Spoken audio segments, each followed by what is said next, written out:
நிலாவுக்கு வந்து பார்த்திங்க அப்படின்னா வந்து கண்டிப்பாக ஒரு மிகப்பெரிய இடி காத்துக்கிட்டு இருக்கு. ஏன்னா வந்து கண்டிப்பாக அவங்க இதை எதிர்பார்க்கவே இல்லை. சோழன் தன்னை ஏமாற்றி நம்ம வந்து கூட வந்திருக்கோம், நம்ம வந்து இது வந்து நமக்கு இந்த கல்யாணத்திலே விருப்பம் இல்லை, நம்ம வந்து இதுக்கப்புறமா வாழ்க்கையில் படிக்கணுங்கிறதெல்லாம் சொன்னதுக்கு பிறகும் யார்கிட்டையும் தெரியாமல் இந்த ரெஜிஸ்டர் மேரேஜுக்கான அந்த கையெழுத்துக்களை வாங்கினது மட்டும் இல்லாமல் அதுக்கப்புறம் வந்து என்னோட ப்ரூஃப் எல்லாம் நம்ம ஜெராக்ஸ் எடுத்து ஃபோட்டோ காப்பி வேணும்னு கொடுத்த ப்ரூஃப் எல்லாம் வந்து கொண்டு போய் கொடுத்துருக்காரு இவர் அப்படிங்கிறது ஒரு பெரிய இடியாக தான் வந்து விழப்போகுது.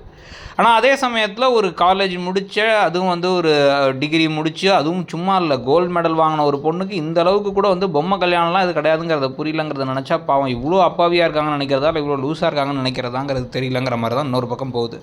ஸோ இப்போ குடும்பத்தில் எல்லோரும் வந்து ரொம்ப சந்தோஷமாக வரவேற்று அதுக்கப்புறமா வந்து நடேசன்லாம் என் பிள்ளை கல்யாணம் முடிஞ்சிருச்சு அப்படின்னு சொல்லி எல்லாரும் பேசி, ஆனால் இவன் வந்து கண்டிப்பாக ஏமாற்றிட்டு தான் வந்திருக்கான் அப்படின்னு வேறு இந்த பக்கம் வந்து அவங்க இந்த சொந்தக்காரங்கள்லாம் சொல்லிகிட்டு இருக்கும் பொழுது ஒரு மிகப்பெரிய இடி மாதிரி இப்போ இந்த உண்மை தெரிஞ்சதுக்கப்புறமா பாதி பேர் வந்து சோழனை திட்ட போகிறாங்க. ஆனால் வேறு வழி இல்லாமல் இந்த வீட்டிலே வந்து நிலா இருக்க போகிறாங்கன்னு தான் வந்து இந்த ட்விஸ்டெல்லாம் போகுது. இதெல்லாம் பற்றி என்ன நினைக்கிறீங்க? இந்த சீரியல் எப்படி போகுது?